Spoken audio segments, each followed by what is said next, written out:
and welcome to the Need to Know College Success Workshop. I'm Dr. Lisa McNeely. If you were in one of my college classes, I'd just ask you to call me Lisa. I'm going to go through some of the materials that are included in the book itself, and then go through the activities from the activities book. You can obviously pause anytime you need to, or review things if you need for clarification. A couple of things that I would always note for my college classes is that you should always read the material for the class prior to attending the class. The class notes aren't always a substitute for the reading notes, although in this case I am going to be covering the book directly. The other thing is that you should always take notes. I say take notes in every situation you find yourself in, whether it's a college class or eventually in your career when you're attending meetings and events. You should make it a habit to take notes. First of all, it helps you process the information better. And secondly, it keeps a record of what was covered so that you know what happened and what you're responsible for. So the workshop itself is 10 sessions listed here, and each one covers some aspect of what it takes to be successful in college. To be honest with you, you could cover these in a number of different orders, and there are reasons for putting them in any different order that you want. I've chosen this order. You don't have to follow the sessions in the order that they come in, and when we get to the activities, you don't have to do the activities in the order that they come in. Do the things that are most meaningful for you and find out the answers to the questions that you have about what your college life is going to be like.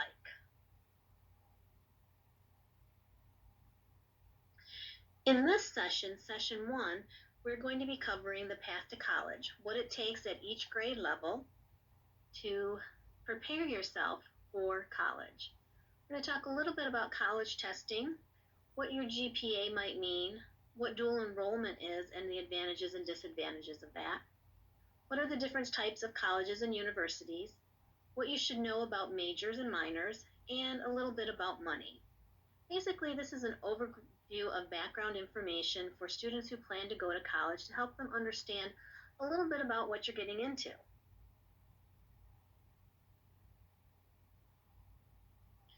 The path to college is covered in detail in the Session 1 book, and it gives you checklists for each grade level. I'm not going to go into detail of what each of those checklists include, but you can look that information up yourself.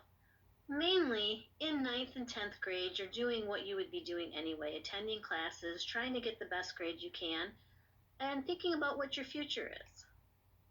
You move gradually into managing your own calendar. That includes all of your outside activities, obligations, and due dates for assignments, planning for what you want to do when you get into college, and then starting to investigate the options that are out there for you.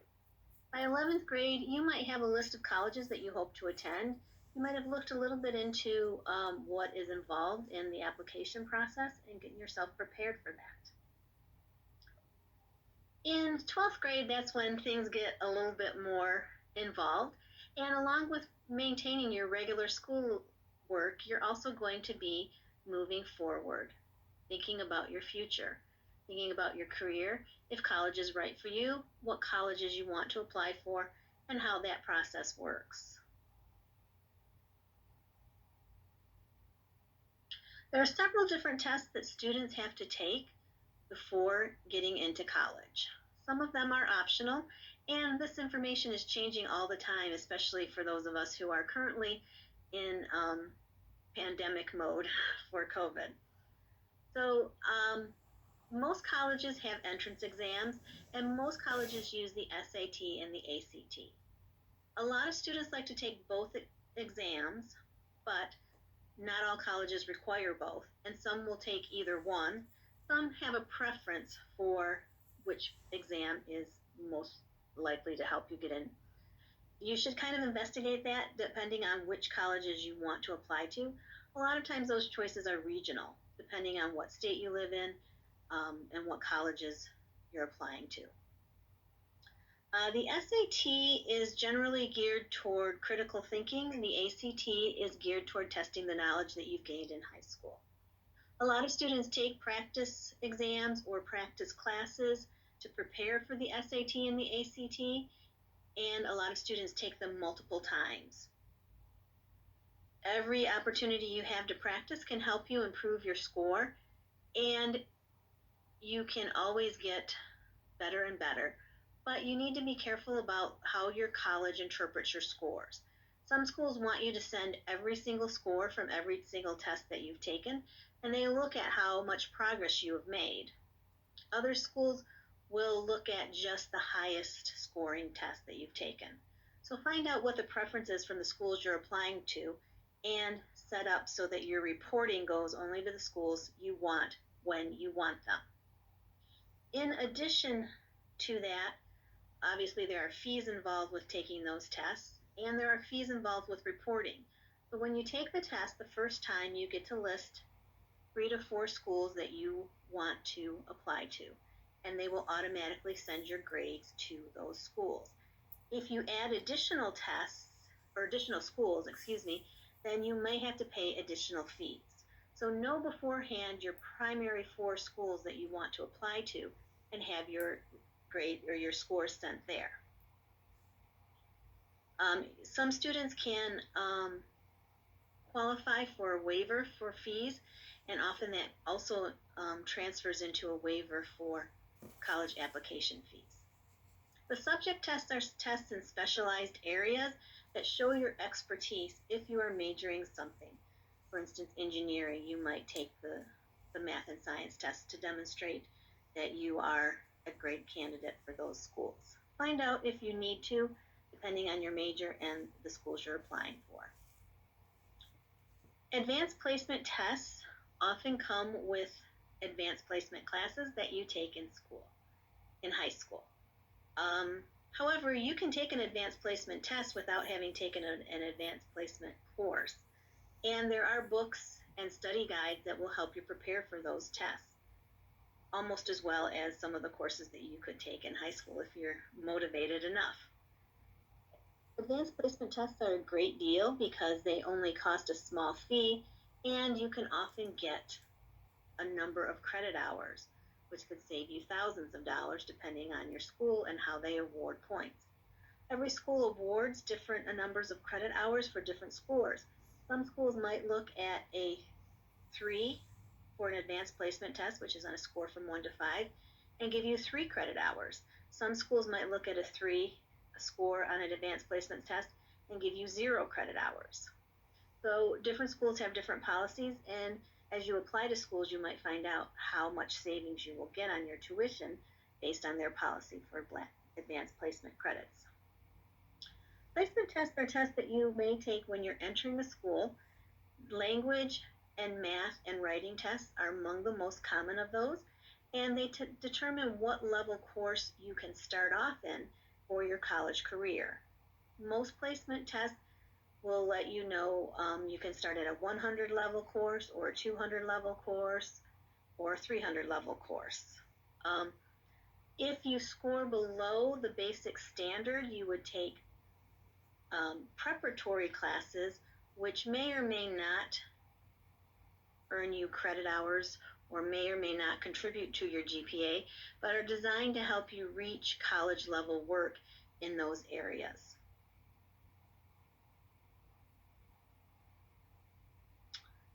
So most of you already have a high school GPA, or you're going into high school being aware of a GPA, which is your grade point average. It's the weighted average of your grades for all of the courses that you take. Different colleges look at GPA and use GPA differently in order to determine your admissions. Some schools use a weighted GPA, and that means that classes that are harder might have more bearing on your GPA. Some schools use a recalculated GPA. They may look only at your majors and not elective courses and calculate your GPA based on that. And of course, all schools give a different level of consideration to GPA. You can always look online and for the different colleges that you're applying to and find out what the average high school GPA is for students who have been accepted to that college. That might give you a goal to shoot for. You can also calculate and recalculate your grade, whether weighted or unweighted, on online GPA calculators. and I've given some links to those in the materials section of needtoknow.com.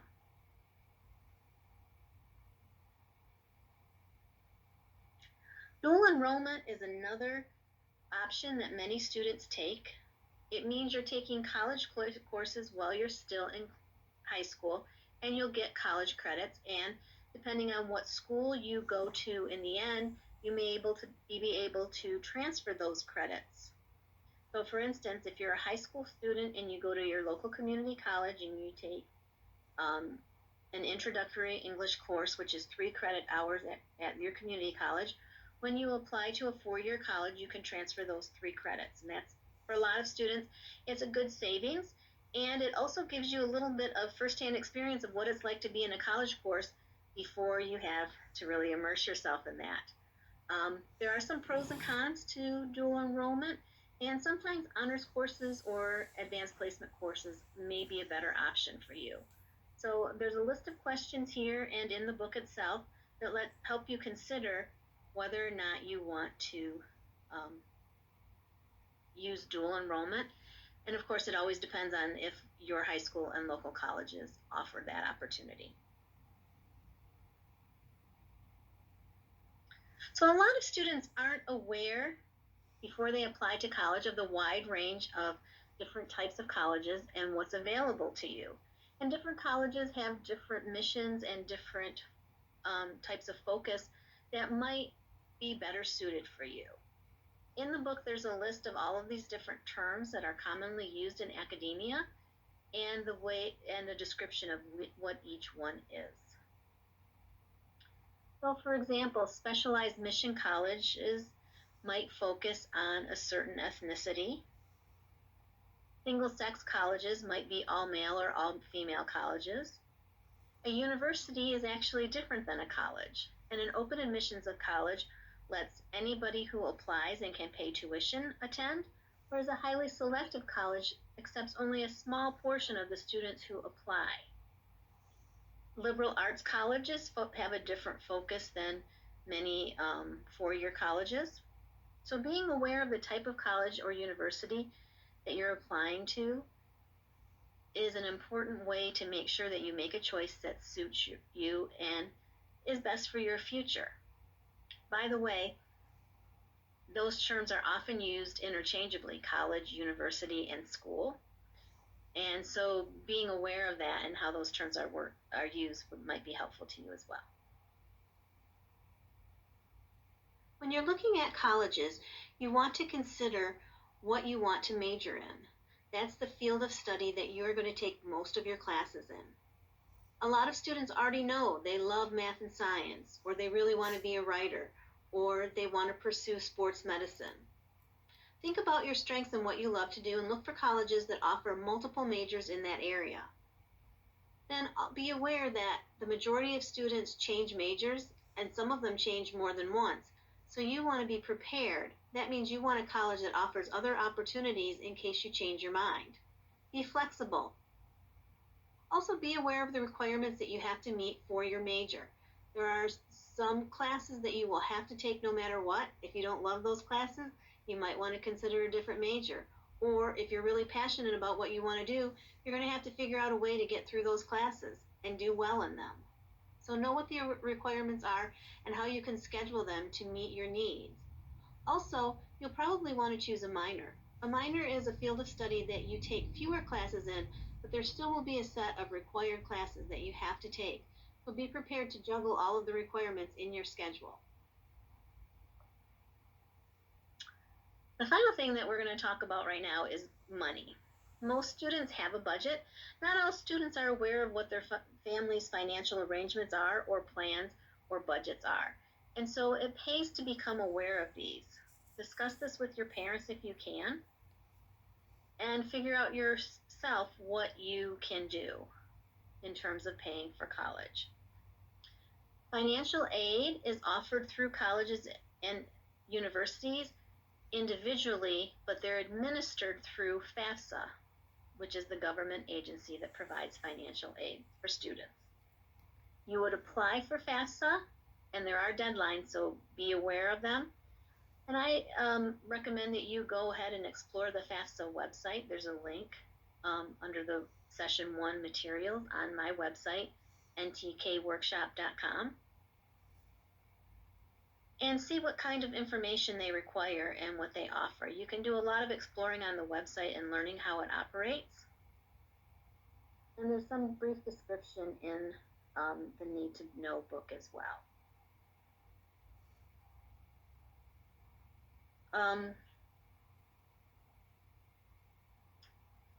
Some of the things that you should be aware of are that each college, although it's a federal government program, each college decides how to administer that program independently, and they have different policies and deadlines.